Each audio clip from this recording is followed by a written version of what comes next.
Bonjour à tous. Aujourd'hui, c'est déjà notre 7e culte en ligne depuis le début du confinement. Et nous voulons continuer à le vivre avec beaucoup de joie. Aujourd'hui, comme vous allez le constater, ce culte sera encore plus collaboratif que les dernières fois, puisqu'on veut vraiment prendre conscience qu'on est une famille qui loue Dieu ensemble. Alors, sans vous dévoiler tout de suite les différentes participations, je vais d'abord commencer avec cette lecture de l'évangile de Jean, du tout début de l'évangile de Jean.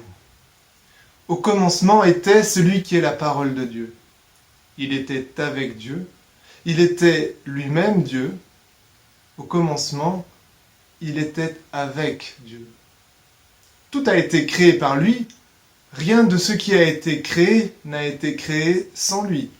En lui résidait la vie, et cette vie était la lumière des hommes. La lumière brille dans les ténèbres, et les ténèbres ne l'ont pas étouffée. Un homme parut, envoyé par Dieu, il s'appelait Jean. Il vint pour être un témoin à la lumière, afin que tous les hommes croient par lui. Il n'était pas lui-même la lumière, mais sa mission était d'être le témoin de la lumière. Celle-ci était la véritable lumière, celle qui, en venant dans le monde, éclaire tout être humain. Nous vivons dans un monde de ténèbres, et quand on est dans les ténèbres, on n'aspire qu'à une chose, c'est à la lumière. La lumière dont il est question ici, dans ce passage, c'est Jésus-Christ lui-même, le Messie, annoncé par Dieu et envoyé par lui pour éclairer ce monde. Alors joignons-nous à la famille Abéré qui nous a préparé et qui va nous guider dans ce chant « Christ est la lumière du monde ». Je sais que la plupart des enfants de l'église d'Ozoir connaissent bien ce chant et j'ai envie de les entendre chanter jusque chez moi. Christ est la lumière. Dans la gloire de ton ciel, tu es venu sur terre. Fils aimé du Dieu éternel, et toi tu as ouvert. Ta grâce a bouleversé le cours de notre humanité. Nous crions ensemble, victoire. Christ est la lumière du monde, que sa gloire couvre la terre, puissance infinie qui libère. Son nom est saint, son nom est saint, il est saint, il est saint, il est saint. Nous les fils et les filles du roi, entrons chaque jour un hymne de gloire et de joie, célébrant son amour.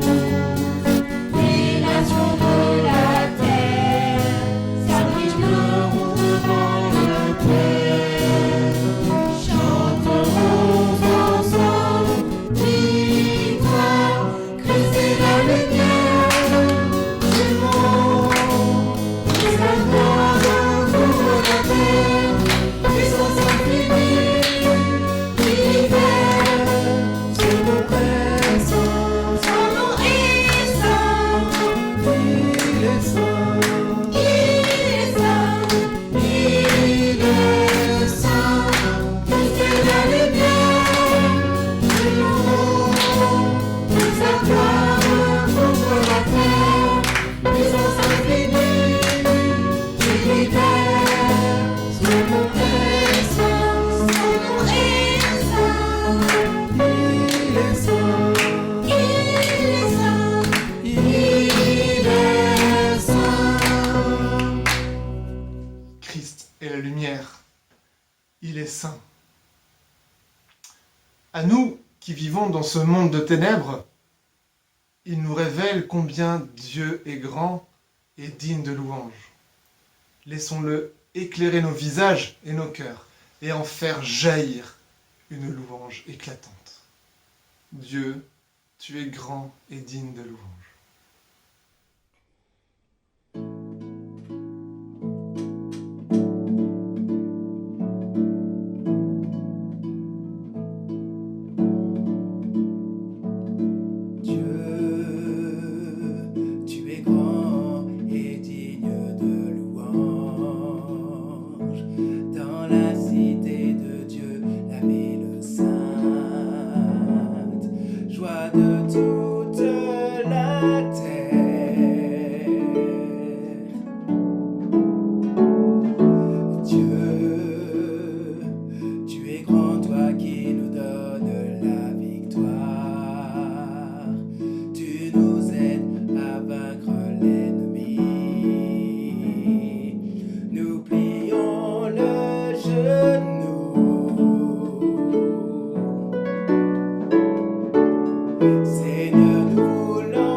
Seigneur, nous te disons merci de ce que tu fais dans nos vies. Dieu agit en nous par son esprit. Il agit en nous par sa parole. Avant de prendre le temps d'entendre la parole de Dieu que Manu va nous transmettre, mettons-nous à l'écoute de Dieu en lui demandant de souffler sur nous par son esprit pour nous remplir de sa présence. Et maintenant, c'est notre sœur Sandrine qui va nous conduire dans ce chant qui dit « Souffle, souffle de Dieu, viens purifier nos cœurs ». Que vraiment la parole de Dieu qui va être prêchée tout à l'heure puisse avoir un effet purificateur dans nos cœurs. Souffle.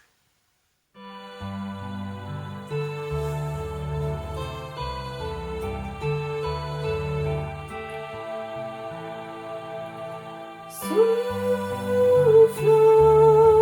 souffle de Dieu, nous t'accueillons, viens purifier nos cœurs.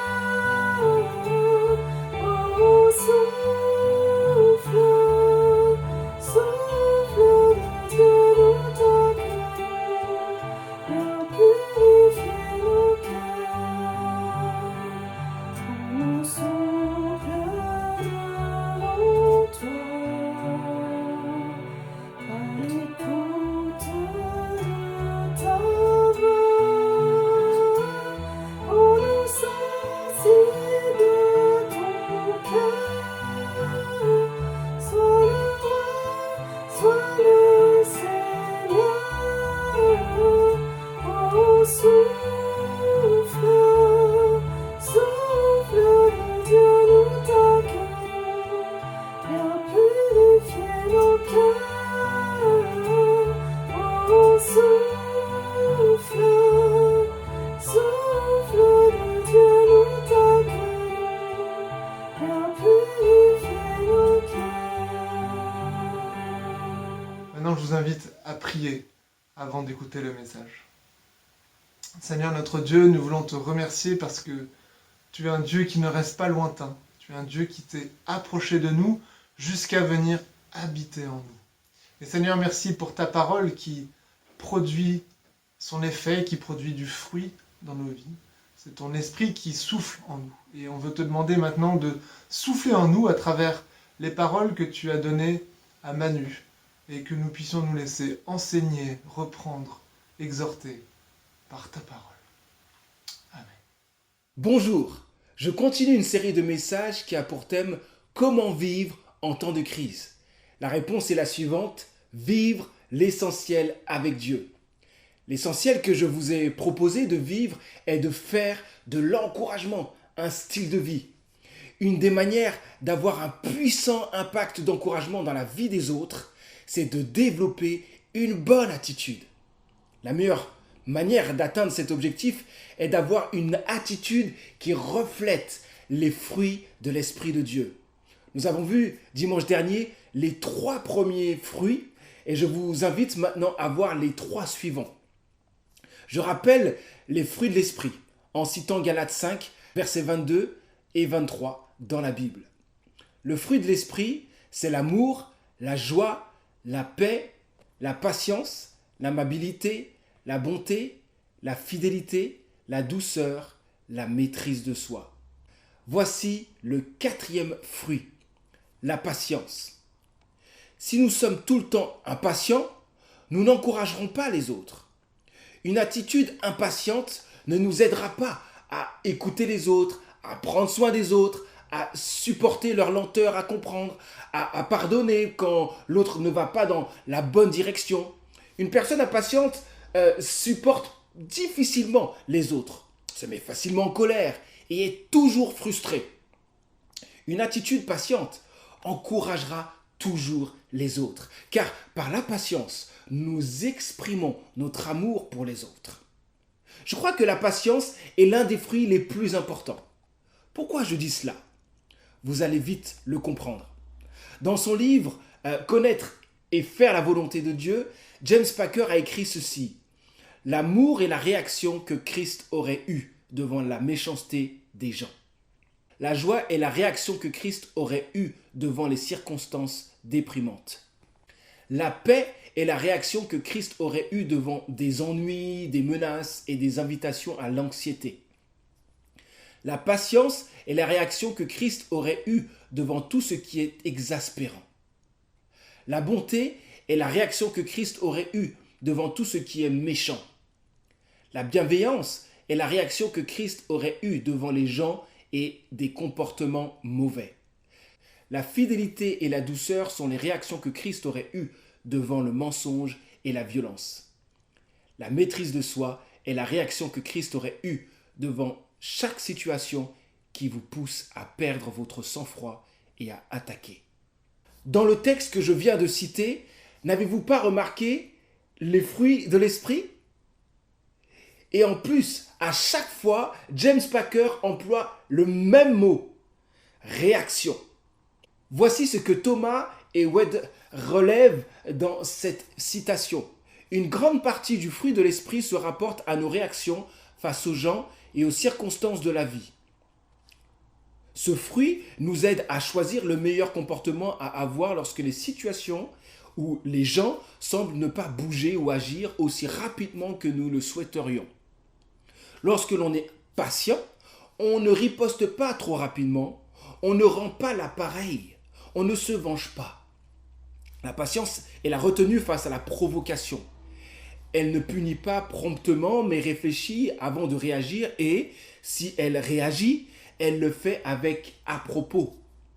Les gens qui ont appris à laisser croître ce fruit dans leur vie sont capables de s'accrocher, de ne pas céder aux circonstances ou de ne pas abandonner quand les épreuves arrivent.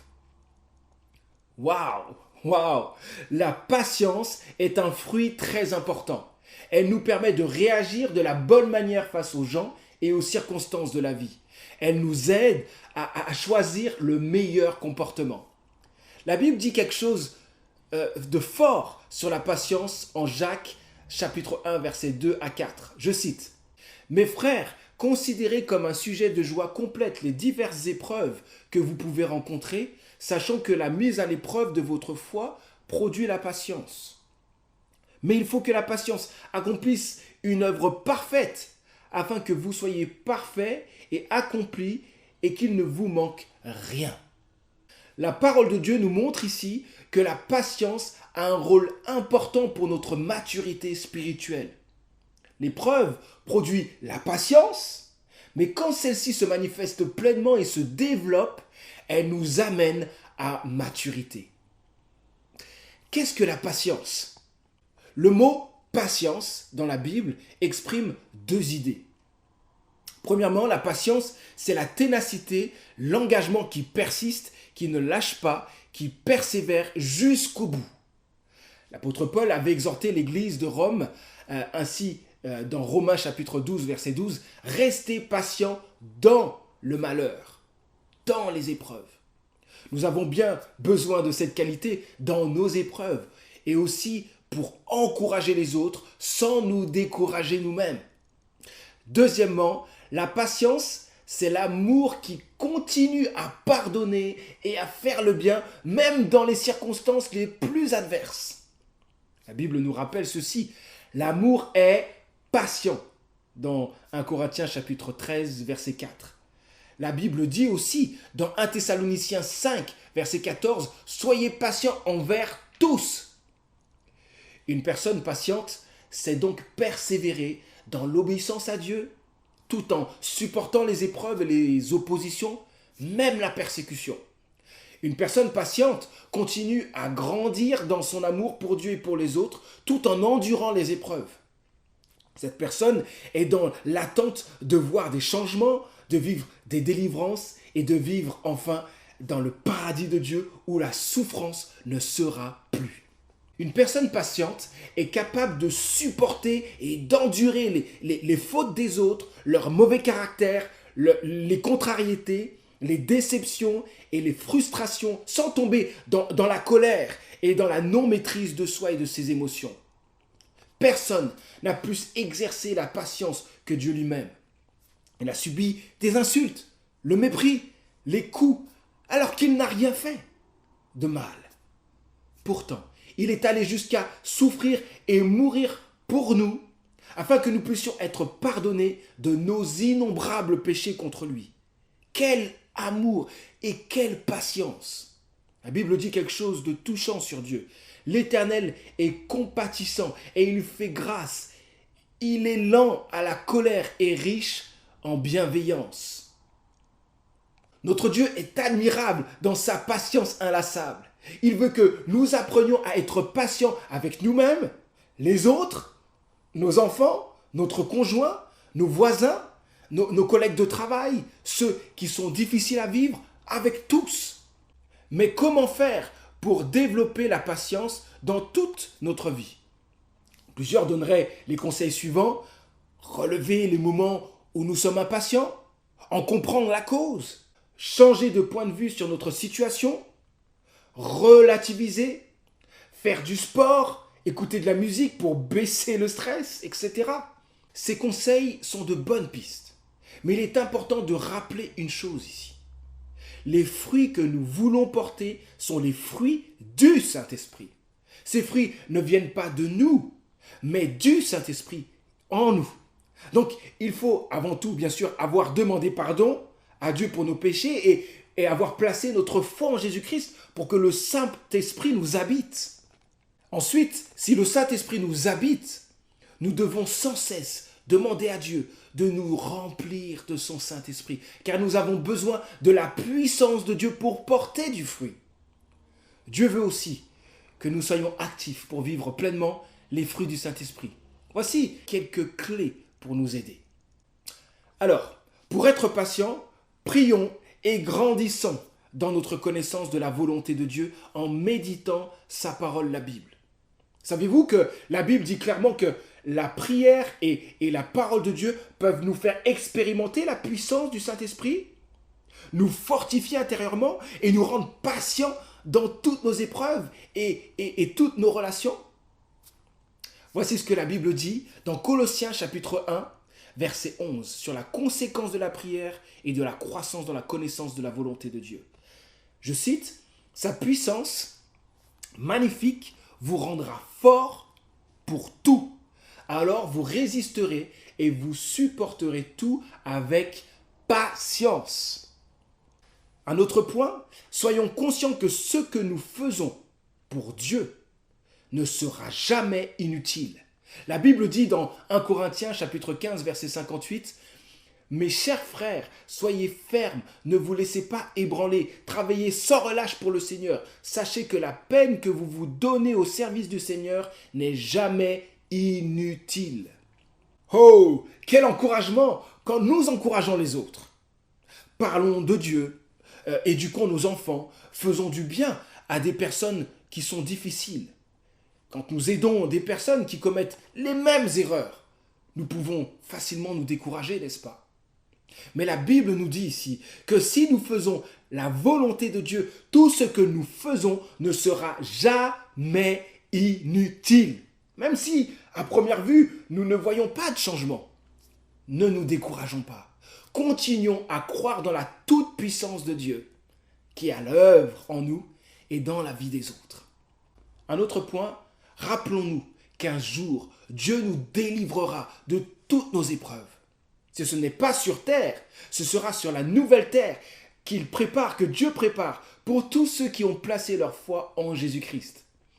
La Bible le dit bien dans Lamentations, chapitre 3, verset 26. « Il est bon d'attendre en silence la délivrance de l'Éternel. » Un autre point, rappelons-nous que Jésus-Christ revient bientôt. La Bible dit dans Jacques chapitre 5, versets 7 et 8, « Frères, patientez donc jusqu'à ce que le Seigneur vienne. Pensez au cultivateur. Il attend les précieuses récoltes de sa terre. Il prend patience à leur égard jusqu'à ce que tombent les pluies de l'automne et du printemps. Vous aussi, prenez patience, soyez pleins de courage, car la venue du Seigneur est proche. » Et dernier point, rappelons-nous que Dieu maîtrise toutes choses et que tout ce qui nous arrive contribue à notre plus grand bien, même si nous ne comprenons pas tout. Notre plus grand bien est de ressembler toujours plus à Jésus-Christ. La Bible dit dans Romains chapitre 8, versets 28 et 29, « Nous savons en outre que Dieu fait concourir toutes choses au bien de ceux qui l'aiment, de ceux qui ont été appelés conformément au plan divin. En effet, ce que Dieu a connu d'avance, il les a aussi destinés d'avance à devenir conformes à l'image de son Fils, afin que celui-ci soit l'aîné de nombreux frères. Pas simple d'oser accueillir nos épreuves comme faisant partie du plan de Dieu pour notre maturité. Que Dieu nous aide à adopter une attitude positive dans nos épreuves afin de progresser dans la patience et dans la foi. Qu'en est-il du prochain fruit? Cinquièmement, l'amabilité et sixièmement, la bonté. J'ai osé regrouper ces deux fruits car le sens de ces fruits est très proche, même s'il y a certains points qui peuvent les différencier. Qu'est-ce que l'amabilité? C'est la qualité d'une personne gentille, polie et courtoise qui manifeste une attitude sympathique. Le mot employé dans le texte grec signifie littéralement le désir de se rendre utile, d'assouvir les besoins d'autrui. C'est une tendre sollicitude pour autrui.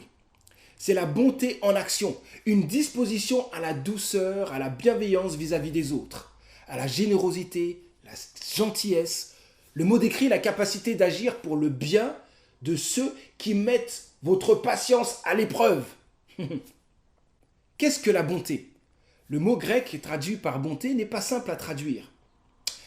La bonté, c'est être bon, bienveillant, généreux, indulgent, prêt à pardonner, mais c'est aussi faire le bien en obéissant à Dieu. La bonté, c'est avoir ces deux qualités, être droit et juste, tout en étant sensible et compatissant. La Bible dit que Dieu est bon. La bonté de Dieu est infinie et éternelle. Elle se manifeste sous différents aspects. Dieu pardonne les péchés, guérit les maladies, exauce les prières, comble de faveurs et de bénédictions, accorde la vie éternelle par l'œuvre de Jésus-Christ, mort et ressuscité, veille sur nous, pourvoit à nos besoins, nous aide dans nos combats et nous donne la force dans nos faiblesses. La Bible dit dans le psaume 100, verset 5, « L'Éternel est bon, sa bonté dure toujours. » Développer une attitude aimable et de bonté envers les autres, c'est être comme Dieu. Une telle attitude aura toujours un fort impact d'encouragement. Commençons par parler de l'attitude aimable. J'ai bien aimé un article où une entreprise anglaise de recrutement CV Library a sondé plus de 1200 travailleurs pour déterminer les 10 traits de personnalité qui rendent une personne aimable au travail. Voici les 10 traits de personnalité. Attitude positive, facilité d'accès, sens de l'humour, ouverture d'esprit, honnêteté, compassion, confiance, patience, enthousiasme et motivation. Impressionnant toutes ces qualités. Cette entreprise a fait ce sondage très certainement parce qu'elle était consciente du fort impact d'une attitude aimable dans le travail. Vous voyez qu'être aimable nous amène à développer plusieurs autres qualités qui auront, c'est sûr, un fort impact dans les relations et aussi dans l'encouragement. Manifester une attitude aimable, c'est être sensible aux besoins des autres et chercher à y répondre. Manifester une attitude aimable, c'est chercher des occasions de faire le bien et sans cesse rendre service aux autres. Apprenons à être sensibles aux autres et recherchons des occasions de répondre aux besoins des autres, de faire le bien, de rendre service. Regardons maintenant de plus près les différents sens du mot bonté. Le premier sens que je vous propose, c'est rendre service. Quelqu'un a dit un jour, « Enfant, je voulais accomplir de grandes choses jusqu'au jour où je me rendis compte que j'en étais incapable. Alors, je décidai d'accomplir beaucoup de petites tâches. » Et voici ce qu'il nous dit, « Ne vous croyez pas trop important au point de refuser de rendre de petits services. » Je ne sais pas si vous connaissez cette histoire. Dans un restaurant libre-service, une honorable dame de 75 ans choisit un bol de soupe et va s'installer à une table. Flûte, se dit-elle, j'ai oublié un morceau de pain. Elle se lève, prend son pain, retourne à sa place et trouve un Africain attablé devant la soupe et qui est même en train de la manger. Alors ça, se dit-elle, c'est la meilleure, mais c'est sans doute un pauvre homme. Je ne lui ferai pas de remarques, mais tout de même, je ne vais pas me laisser complètement faire. Elle s'empare d'une cuillère, s'assied en face de l'Africain et sans dire un mot, pioche également dans le bol de soupe. Et l'homme et la femme soupent ensemble, à tour de rôle et en silence. Puis l'Africain se lève. Il va chercher une généreuse assiette de spaghettis à la bolognaise et la dispose devant la gentille dame, avec 2 fourchettes. Et ils mangent tous les deux, toujours en silence et à tour de rôle. Enfin, ils se quittent. « Au revoir !» dit la dame paisiblement. « Au revoir !» répond l'Africain, avec une douce lueur dans les yeux. Il donne l'impression d'un homme qui est heureux d'avoir aidé son prochain. Il s'en va donc et la dame le suit des yeux. Du même coup, elle voit sur la table d'à côté un bol de soupe qui semblait avoir été oublié. Comme vous pouvez l'entendre, cette dame n'avait pas remarqué qu'elle s'était trompée de table. Elle s'en est rendue compte après avoir mangé avec cet homme. Combien cet homme est exemplaire, n'est-ce pas? Il a su agir avec bonté envers cette dame en lui rendant service alors qu'elle mangeait dans son bol et dans son assiette. Bien sûr, il n'y avait pas de virus dans cette histoire. Je crois que la meilleure manière de développer l'amabilité et la bonté, c'est de le vivre au quotidien. Et une autre chose aussi, c'est de commencer à les vivre chez soi, auprès de nos proches, de notre famille, mais aussi auprès de ceux que nous côtoyons au quotidien. Habituons-nous à écouter la voix du Saint-Esprit qui nous pousse à agir avec bonté. Soyons sensibles aux autres, à leurs douleurs, à leurs besoins. Soyons prompts à aider, à soutenir, à prendre soin des autres. Posons régulièrement cette question. Qui, dans mon entourage, aurait besoin de mon temps, de mon encouragement et de mon aide? Prions sans cesse ainsi. Seigneur, rends-moi sensible aux besoins des autres. Allons maintenant à un autre sens du mot bonté, le pardon. Une des manifestations de la bonté, c'est de reconnaître nos erreurs et de demander pardon. C'est aussi de pardonner à ceux qui nous ont blessés et de continuer à les aimer en action.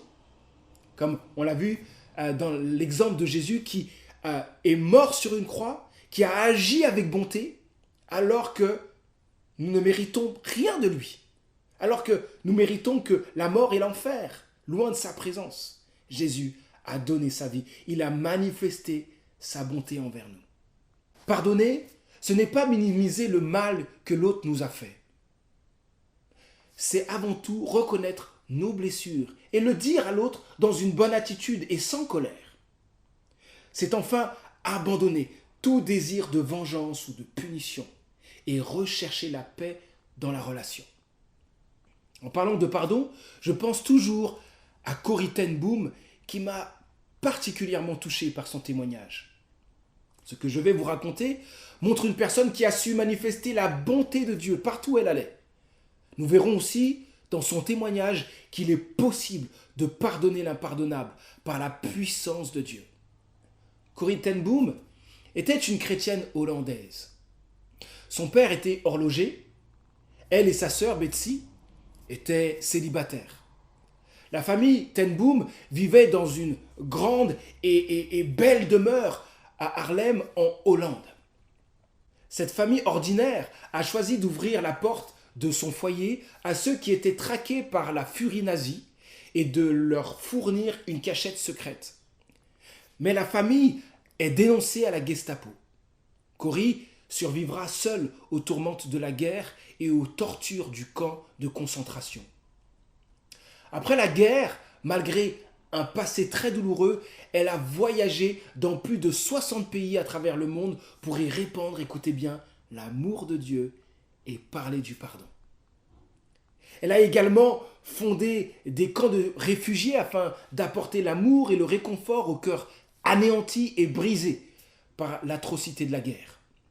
Mais un jour, Corrie ten Boom s'est trouvée face à l'un des anciens gardiens du camp de concentration qui avait été parmi les plus cruels, où elle avait été enfermée avec sa sœur qui était morte dans ce camp. Voici comment elle raconte ce moment dans son livre qui s'intitule « Une grande voyageuse devant le Seigneur ». Donc, elle est face à son bourreau, à ce gardien, et voici ce qu'elle dit. « À présent, il se tenait devant moi, la main tendue. « Mademoiselle, vous avez donné un bon message, qu'il est bon de savoir, comme vous venez de nous le dire, que nos péchés sont au fond de la mer. » J'avais un de mes tortionnaires en face de moi et mon sang se glaça. Et j'étais là, moi qui avais dû si souvent implorer le pardon pour mes fautes. Et j'étais incapable de le faire. Betsy était morte là-bas. Pouvait-il effacer sa lente agonie simplement en me demandant pardon? Ce n'était que depuis quelques secondes qu'il se tenait devant moi, la main tendue. Mais elle me paraissait des heures. Tellement la lutte était âpre pour faire le geste le plus pénible de ma vie. Je savais qu'il fallait le faire. Une condition était rattachée à la promesse du pardon de Dieu. Il nous faut pardonner à ceux qui nous ont fait du tort. Si vous ne pardonnez pas aux hommes, a dit Jésus, votre Père céleste ne vous pardonnera pas non plus vos offenses. Je me tenais toujours là, face à cet homme, incapable de me réchauffer le cœur. Mais le pardon n'est pas affaire de sentiments. Je le savais fort bien. C'est un acte volontaire et la volonté fonctionne quelle que soit la température du cœur. Jésus, viens à mon aide, priai-je en silence. Je peux faire le geste, mais à toi de me donner l'amour. C'est ainsi que, comme un automate, je serrais la main tendue vers moi. Alors, se produisit une chose incroyable. Un courant me passa de l'épaule au bras et du bras dans nos mains jointes. Il réchauffa tout mon être et me fit venir les larmes aux yeux. « Frère, je vous pardonne, m'écriai-je. Je vous pardonne de tout mon cœur. Je n'ai jamais connu l'amour de Dieu d'une façon si intense que ce jour-là. » C'est tellement touchant, cette histoire, ce témoignage de Corrie ten Boom. Mes amis, si vous n'arrivez pas à pardonner, criez à Dieu comme a fait Corrie et faites le premier pas. Dieu vous donnera la force d'y arriver. Que Dieu vous aide si vous avez du mal à pardonner. Examinons maintenant le dernier sens du mot bonté. Être bon. Quand je dis être bon, c'est faire ce qui est bien, agir avec une attitude juste, conforme à la volonté de Dieu. Et la meilleure manière d'y arriver est de méditer la Bible pour la vivre au quotidien. La Bible dit dans 2 Timothée, chapitre 3, versets 16 à 17, « Car toute l'écriture est inspirée de Dieu et utile pour enseigner, réfuter, redresser et apprendre à mener une vie conforme à la volonté de Dieu. Ainsi, l'homme de Dieu se trouve parfaitement préparé et équipé pour accomplir toute œuvre bonne. » Croyons-nous vraiment dans ce texte que je viens de citer? Écoutez ce que le théologien et pasteur Robert Charles Sproul a dit sur l'Église d'aujourd'hui. La plus grande faiblesse dans l'Église d'aujourd'hui, c'est que peu de gens croient encore que Dieu ait investi la Bible de sa puissance. Tout le monde cherche la puissance dans les programmes, les méthodes, les techniques, alors que Dieu l'a placée dans sa parole. Lui seul a la puissance nécessaire pour transformer des vies pour l'éternité. Et cette puissance est concentrée dans les Écritures. L'évangéliste Dwight Lyman Moody a dit ceci: « Nous n'avons pas reçu la Bible pour notre information, mais pour notre transformation. » Toutes ces choses pour dire l'importance de la parole de Dieu dans notre vie, pour avoir une attitude juste qui plaît à Dieu. Si nous voulons vivre une vie transformée, faire la volonté de Dieu et lui plaire, passons du temps dans la Bible, cette Bible qui est la parole de Dieu. Maintenant, comment progresser dans une attitude d'amabilité et de bonté? Premièrement, en nous rappelant que Dieu est plein de bonté envers nous. La Bible dit dans Lamentations chapitre 3, versets 21 à 23, « Voici la pensée que je me rappelle à moi-même, la raison pour laquelle j'aurai de l'espérance. Non, les bontés de l'Éternel ne sont pas à leur terme et ses tendresses ne sont pas épuisées. Chaque matin, elles se renouvellent. Oui, ta fidélité est grande. » Faisons de même. Rappelons-nous les bontés de Dieu. Un autre point, en nous rappelant que Dieu n'oublie pas nos actes d'amour et de bonté. La Bible dit dans Hébreux chapitre 6, verset 10, « Dieu n'est pas injuste au point d'oublier l'activité que vous avez déployée par amour pour lui dans les services que vous avez rendus et que vous rendez encore à ceux qui lui appartiennent. » Une autre manière de progresser dans une attitude d'amabilité et de bonté, c'est en jouissant de la bonté de Dieu et en se réfugiant en lui. La Bible dit « Goûtez et constatez que l'Éternel est bon. » Oui, heureux l'homme qui trouve son refuge en lui. Un autre point, pour progresser dans une attitude d'amabilité et de bonté, nous pouvons aussi remercier Dieu pour sa bonté. La Bible dit dans le psaume 118, verset 29, « Célébrez l'Éternel, car il est bon, car son amour dure à toujours. » Et on a d'autres versions qui disent « Car sa bonté dure à toujours. » Louons Dieu pour sa bonté. Mais il est important de rappeler une chose. La bonté de Dieu ne se manifeste pas toujours par des guérisons, des dettes payées, retrouver un emploi, réussir un examen, guérir d'une relation brisée. Dieu ne promet pas la vie sur terre sans difficulté. La vie sans difficulté, c'est ce qu'il prépare sur la nouvelle terre, où ceux qui auront dit oui à sa grâce vivront pour l'éternité. Mais pour l'instant, nous devons apprendre à vivre avec des luttes, des combats, des souffrances. Mais Dieu promet une chose, et ça c'est sûr, il promet sa présence. Sa présence en nous nous aidera à arriver à tout supporter. Ce chemin avec Dieu, fait de souffrance, de combat, de lutte, n'est pas sans larmes. Mais nous ne sommes pas seuls. Dieu est avec nous. Et il ne nous laissera jamais tomber.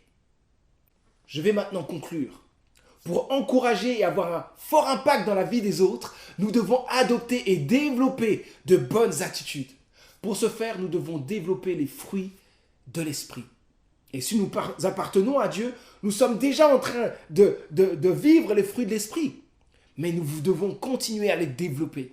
Maintenant que notre attitude manifeste la patience, l'amabilité et la bonté envers tous pour un impact puissant dans la vie des autres afin qu'ils soient encouragés. Amen. Pour y arriver, nous avons vu plusieurs choses. Prions et grandissons dans notre connaissance de la volonté de Dieu en méditant la parole de Dieu. Soyons conscients que ce que nous faisons pour Dieu ne sera jamais inutile. Rappelons-nous qu'un jour, Dieu nous délivrera de toutes nos épreuves. Jésus-Christ revient bientôt. Dieu maîtrise toutes choses et tout ce qui nous arrive contribue à notre maturité, ressembler à Jésus-Christ. Rappelons-nous que Dieu est plein de bonté envers nous. Dieu n'oublie pas nos actes de bonté et d'amour. Jouissons sans cesse de la bonté de Dieu et réfugions-nous en lui. Et enfin, remercions Dieu sans cesse pour sa patience et pour sa bonté. Je vais prier. Notre Dieu, merci parce que tu es un Dieu patient, aimable et bon. Tu as manifesté ces qualités avec force en mourant sur la croix pour nous. Un immense merci pour ta mort et ta résurrection. Merci pour ton amour manifesté à la croix. Aide-nous à avoir une attitude qui te glorifie. Remplis-nous de ton Saint-Esprit pour développer la patience, l'amabilité et la bonté. Tu vois que dans ces temps difficiles, avec le virus, la patience est mise à rude épreuve. Arme-nous de patience, Seigneur, et garde-nous dans la confiance en toi. Nous prions que la patience, l'amabilité et la bonté, que ces fruits soient de plus en plus visibles dans notre vie pour un fort impact dans la vie des autres. Continue à nous utiliser pour encourager les autres, pour la gloire de ton nom. Amen. Mes amis, soyons patients, aimables et pleins de bonté envers tous et en toutes circonstances. Le Saint-Esprit, présent dans la vie du chrétien, produit de nouvelles capacités. L'amour, la joie, la paix, la patience, la bonté, la bienveillance, la fidélité, la douceur, la maîtrise de soi. Waouh, quel beau fruit! Tout ça, ça nous pousse aussi à aimer plus notre Dieu, à nous émerveiller de sa présence parmi nous. Alors finissons ce culte dans un éclat de louange. Faisons monter un parfum de louange.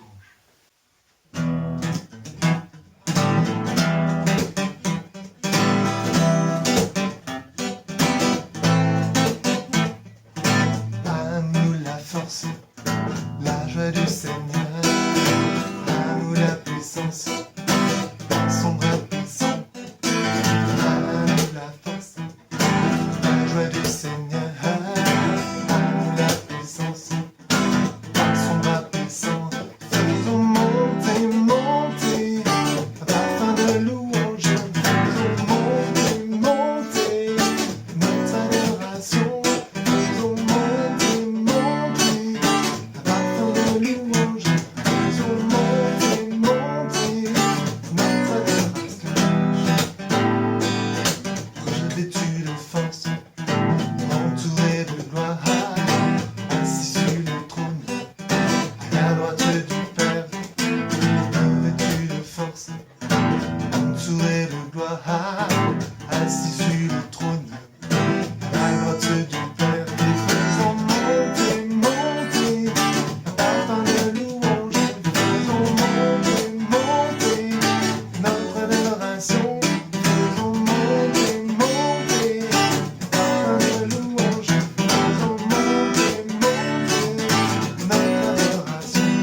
Faisons monter, monter. Faisons monter, monter. Faisons monter, monter. Faisons monter, monter. Faisons monter, monter. Un parfum de louange. Faisons monter, monter. Notre adoration. Faisons monter, monter. Un parfum de louange. Faisons monter, monter. Notre adoration.